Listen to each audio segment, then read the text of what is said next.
IV fashion பார்க்குற எல்லா ஃப்ரெண்ட்ஸ்க்கும் ஒரு பெரிய ஹாய். இன்றைக்கி நம்ம என்ன வீடியோ அப்படின்னா, நம்ம ஏற்கனவே பார்த்த வீடியோவோட பார்ட் 2 வீடியோ தான் பார்க்குறோம். அதாவது தங்க விலை எவ்வளவு ஏறினாலும் நீங்கள் தங்கம் சேமிக்க முடியும், இந்த மாதிரியான டிப்ஸுகளை நீங்கள் யூஸ் பண்ணால் மட்டும். ஸோ இந்த மாதிரியான டிப்ஸுகளை கண்டிப்பாக ஃபாலோ பண்ணுங்கள். தங்கமே எடுக்க முடியுமா, ஒரு பவுனாவது நம்ம ஒரு வருஷத்துக்கு எடுக்க முடியுமா அப்படின்னு நினைக்கிறவங்களுக்கு கண்டிப்பாக இந்த டிப்ஸ் ரொம்ப ரொம்ப யூஸ்ஃபுல்லாக இருக்கும். ஸோ வீடியோவை மட்டும் ஸ்கிப் பண்ணாமல் பாருங்கள். வீடியோவை எங்கேயாவது ஸ்கிப் பண்ணிங்க அப்படின்னா திரும்ப பார்க்குற மாதிரி இருக்கும். ஸோ அதனால் கால்குலேஷனோடு இருக்கிறனால நீங்கள் கொஞ்சம் வீடியோவை ஸ்கிப் பண்ணாமல் பாருங்கள். ஸோ பழைய வீடியோவில் பார்த்தீங்க அப்படின்னா நகைச்சீட்டு போட்டு நம்ம நகை எடுக்கிறதுனால என்னென்ன லாபம், அதே நேரத்தில் நம்ம ரெடி கேஷ் கொடுத்து எடுக்கும்போது நமக்கு எவ்வளோ தூரம் வேஸ்டேஜ் அப்படிங்கிற பேரில் நம்ம எவ்வளோ நஷ்டம் ஆகிறோம் அப்படிங்கிற டீட்டெயில்ஸ் நான் சொல்லியிருந்தேன். ஸோ இந்த வீடியோவில் என்ன சொல்லியிருக்கேன் அப்படின்னா, நிறைய கடைகளில் பார்த்தீங்க அப்படின்னா இந்த நகைச்சீட்டு அப்படிங்கிறது மாதம் மட்டுமே தான் பேமெண்ட் பண்ண முடிகிற மாதிரி இருக்கே தவிர, மொத்தமாக கொண்டு போய் ஒரு 2வது மாதத்துல முதல் மாதம் 1000 ரூபா கட்டி 2வது மாதத்தில் ஒரு ஒன் டைம் டெபாசிட் மாதிரி பண்ணுறதுக்கு நிறைய கடைகளில் அலோவ் பண்ணுறதில்ல. எந்த கடையில் இந்த மாதிரி ஸ்கீம் அலோவ் பண்ணுறாங்களோ அந்த கடைகளில் நகைச்சீட்டு போட பாருங்கள். இப்படி அமௌண்ட் டெபாசிட் பண்ணுறது மூலமாக பார்த்தீங்க அப்படின்னா உங்களுக்கு கிராம்ஸ் அதிக அளவில் கிடைக்கிறதுக்கு நிறைய வாய்ப்பு இருக்குது.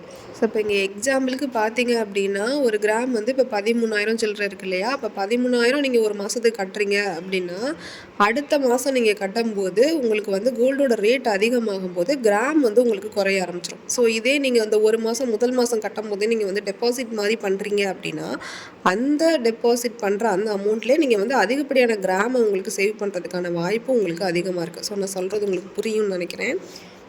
ஸோ இப்போ நீங்கள் ஒரு மாதம் 10,000 ரூபா நீங்கள் கோல்டு ஷீட் போட்டு வரீங்க அப்படின்னா ஒரு 2வது மாதமே நீங்கள் ஒரு 7 சீட்டோ ஏதோ ஒரு குலுக்கு சீட்டோ எடுத்து 1,00,000 ரூபா போட்டுறீங்க, டெபாசிட் பண்ணிட்டீங்க அப்படின்னா 1,10,000 ரூபா ஆயிரும் உங்களுக்கு. ஸோ உங்களுக்கு இந்த 1,10,000 ரூபா அப்படிங்கிறது வந்துருச்சு. இப்போ நீங்கள் அதுக்கு அப்போ உங்களுடைய அந்த கிராமோட ரேட் என்னவாக இருக்கும் அப்படின்னா உங்களுக்கு ஒரு 13,000 இப்போ இருக்குதுன்னு வச்சுக்கோங்களேன். இதே நீங்கள் ஒரு வருஷம் நீங்கள் அந்த காசை ஃபுல்லாக கட்டிக்கிட்டே இருக்கீங்க, 10,000 மாதம் அதாவது டெபாசிட் பண்ணாமல், அப்போம்போது உங்களுக்கு இந்த ஒரு வருஷம் முடிவில் உங்களோட கிராமோட ரேட் என்னவாக இருக்கும் அப்படின்னா ஒரு 15 ரூபாய்கிட்ட போயிடும். ஸோ அப்போ உங்களுக்கு அந்த டெபாசிட் பண்ணும்போது கிடைக்கிற கிராமுக்கும் டெபாசிட் பண்ணாமல் நீங்கள் ஈச் அண்ட் எவ்ரி ஒவ்வொரு மந்த்தும் நீங்கள் 10,000 கட்டி வரும்போது கிடைக்கிற கிராம்ஸுக்கும் உங்களுக்கு கிராம் கம்மியாகும் நான் சொல்கிறேன். ஸோ நான் சொல்கிறது உங்களுக்கு புரியுதா? கிராம் உங்களுக்கு கம்மியாயிரும். ஸோ ஏன்னா நம்ம டெபாசிட் பண்ணும்போது கிராமோட விலை கம்மியாக இருக்கும். ஸோ கிராமோட விலை கம்மியாக இருக்கும்போது நமக்கு அதிக கிராம் கிடைக்கவும் வாய்ப்பு இருக்குது. அது ஒரு கிராமோட விலை அதிகமானதுக்கப்புறம் நமக்கு கிராம் நமக்கு வாங்கிக்க போகிற கிராம் கோல்டோட அளவு கம்மியாகிறதுக்கு வாய்ப்பு. நம்ம கோல்டு சீட் போடும்போதே நமக்கு நம்ம கட்டுற காசுக்கு கிராமாக வரவு வைக்கிறாங்களா அப்படிங்கிறது தான் ரொம்ப முக்கியம். நீங்கள் போயிட்டு பணமாகவே அதை வரவு வச்சுக்கிட்டு வந்தீங்க அப்படின்னா பணமாகவே இருக்கும். ஸோ உங்களுக்கு கிராம வரவு வைக்காமல் இருந்தால் கிராமோட ரேட் ஏற ஏற அது பணமாகவே இருந்துடும். உங்களால் அவ்வளோவா சேவ் பண்ண முடியாது. என்னை பொறுத்த வரைக்கும் நீங்கள் கோல்டு சீட்டு போட்டு நீங்கள் இன்வெஸ்ட்மெண்ட்டுக்காக பண்ணுறோம் அப்படின்னு நீங்கள் பண்ணால் கண்டிப்பாக நீங்கள் பாராக எடுத்துக்கிறது ரொம்ப ரொம்ப நல்லது. ஸோ கோல்டு பாராக எடுத்துக்கும் போது உங்களுக்கு வேஸ்டேஜ் அப்படிங்கிறது கிடையாது. 2வது ஜிஎஸ்டி அப்படிங்கிறது ரொம்ப கம்மியான அளவு தான் போடுவாங்க. ஸோ உங்களுக்கு அது 3%ஆகவே இருந்துட்டு போட்டுமே, அது ரொம்ப பெரிய அளவுலலாம் தெரியாது. உங்களுக்கு வேஸ்டேஜுங்கிறது ரொம்ப ரொம்ப கம்மியான வேஸ்டேஜ் தான் இருக்கும். நீங்கள் முடிஞ்ச அளவுக்கு இன்வெஸ்ட்மெண்ட் அப்படின்னு நீங்கள் போயிட்டீங்க அப்படின்னா அதை நீங்கள் கோல்டு பாராகவே எடுத்துக்கிறது ரொம்ப நல்லது.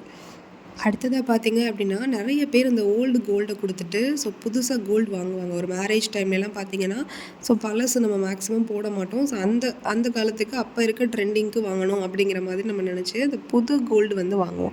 ஸோ அப்படி தான் நீங்கள் பண்ண போகிறீங்க அப்படின்னா நீங்கள் கண்டிப்பாக என்ன பண்ணீங்கன்னா அந்த ஓல்டு கோல்டு போய் டெபாசிட் பண்ணிடுங்க.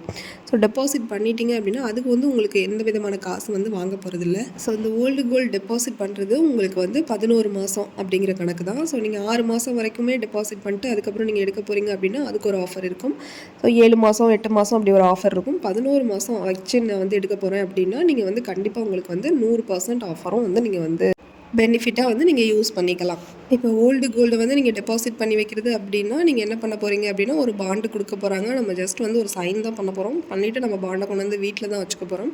ஸோ ஒரு 11 மாதம் கழித்து நம்ம போயிட்டு நகை எடுக்க போகிறோம். ஸோ நகை எடுக்கும்போது என்ன பண்ண போகிறோம் அப்படின்னா ஜிஎஸ்டி மட்டும் தான் பே பண்ண போகிறோம். அதே மாதிரி வேஸ்டேஜ் வந்து நம்ம கட்ட போகிறதில்ல.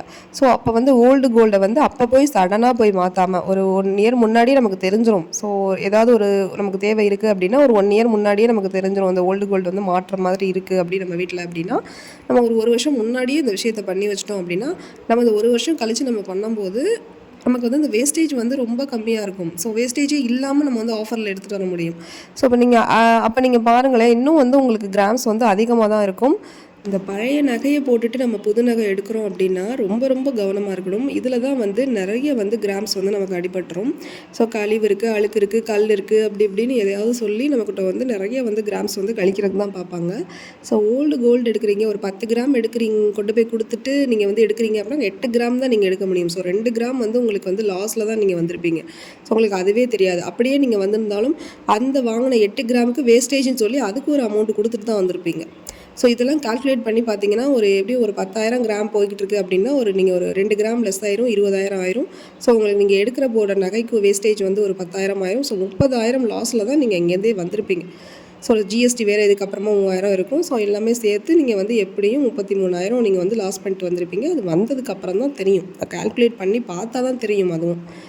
ஸோ பழைய நகையை கொடுக்க போகிறீங்க அப்படின்னா ரொம்ப ரொம்ப கேர்ஃபுல்லாக இருக்கணும். ஸோ என்னென்னு ஒரு எஸ்டிமேஷன் நீங்களே வீட்டில் பார்த்துட்டு அதுக்கப்புறமா இந்த கால்குலேஷன்லாம் தெரிகிற பட்சத்தில் கண்டிப்பாக ஒரு எஸ்டிமேஷனை நீங்கள் பார்த்துட்டு இது போய் பண்ணலாமா வேணாமாங்கிறத தெரிஞ்சுக்கிட்டு நீங்கள் பண்ணுங்கள். ஸோ இப்போ உங்ககிட்ட ஒரு பழைய நகை வந்து ஒரு 1,20,000 இருக்குது. உங்ககிட்ட எக்ஸஸாக ஒரு 30,000 வந்து ஒரு சீட்டு சம்திங் ஏதோ ஒன்றில் இருக்குது அப்படின்னா நீங்கள் போய் என்ன பண்ணணும் அப்படின்னா இதை வந்து நீங்கள் வந்து டெபாசிட் பண்ணிடணும். ஸோ டெபாசிட் பண்ணிட்டீங்க அப்படின்னா 1,50,000. ஸோ 1,50,000 நீங்கள் என்ன பண்ணலாம் அப்படின்னா ஒரு லட்ச ரூபாய்க்கு எப்படி நீங்கள் வந்து ஒரு பவுன் எடுக்கலாமா இப்போ இருக்க சிச்சுவேஷனில். ஸோ 1,50,000 நீங்கள் கண்டிப்பாக 1.5 சவரன் எடுக்கலாம், அதுவும் வேஸ்டேஜ் இல்லாமல். ஸோ இப்போ 1,00,000 நீங்கள் இப்போ உள்ள நகை எல்லாமே எப்படி பார்த்தாலும் நீங்கள் ட்ரெண்டிங்காக தான் கையை வைப்போம். ஸோ ட்ரெண்டிங்காக இருக்க நகையில் பார்த்தோம் அப்படின்னா 18% வந்து நமக்கு வேஸ்டேஜ் போட்டுருவாங்க. ஸோ 18% வேஸ்டேஜுங்கிறது 18,000, அதாவது 1,00,000. அப்போ 1,50,000க்கு 18%ன்னு பாருங்கள். அப்போ அதில் ஒரு 9,000 27 உங்களுக்கு வந்துடும்.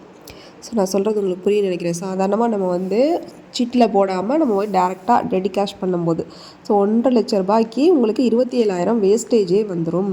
ஸோ அதை நீங்கள் வேறு கட்டி அதுக்கப்புறம் 3% நீங்கள் பழைய நகையை அடகு வச்சுருக்கீங்க அப்படின்னா அது வந்து 1,20,000 அப்படிங்கும்போது உங்களுக்கு 8.5% தான் உங்களுக்கு வந்து வட்டி வரும். ஸோ இந்த வேஸ்டேஜ் காசை நீங்கள் என்ன பண்ணிக்கலாம்னா அந்த வட்டியும் அசலுமா கட்டுறதில் கட்டி நீங்கள் வந்து வேஸ்டேஜ் இல்லாமல் டெபாசிட் பண்ணி நீங்கள் வந்து வாங்கிக்கலாம். ஸோ என்ன பண்ணணும் அப்படிங்கிறத நீங்கள் தான் முடிவு பண்ணணும். ஸோ வந்து இல்லை நான் ரெடி கேஷாக கொடுத்து 18% வேஸ்டேஜ் கொடுத்து அதுக்கப்புறம் 3% வந்து ஜிஎஸ்டி கொடுத்து மொத்தமாக இப்படி தான் வாங்குவேன் அப்படின்னு முடிவு பண்ணுறது உங்கள் கையில் தான் இருக்குது. ஸோ இல்லை நான் நகைச்சீட்டு போட்டு அதில் வந்து மாதம் கட்டுற அமௌண்ட்டை பேசாமல் டெபாசிட்டாக பண்ணி விட்டுட்டு மாதம் கட்டுற அமௌண்ட்டை கொண்டு போய் பேங்கில் கட்டி இந்த பழைய நகையும் நான் திருப்பிடுவேன், புது நகையும் வேஸ்டேஜ் இல்லாமல் வாங்கிடுவேன் அப்படின்னு யோசிக்கிற ஒரு விஷயமும் உங்கள் கையில் தான் இருக்குது. ஸோ என்ன பண்ணணும் அப்படிங்கிறத நீங்கள் தான் முடிவு பண்ணணும். ஸோ தொடர்ந்து இந்த மாதிரியான டிப்ஸுக்கு நம்ம சேனலை சப்ஸ்கிரைப் பண்ணி வச்சுக்கோங்க. தேங்க்யூ ஃபார் வாட்சிங்.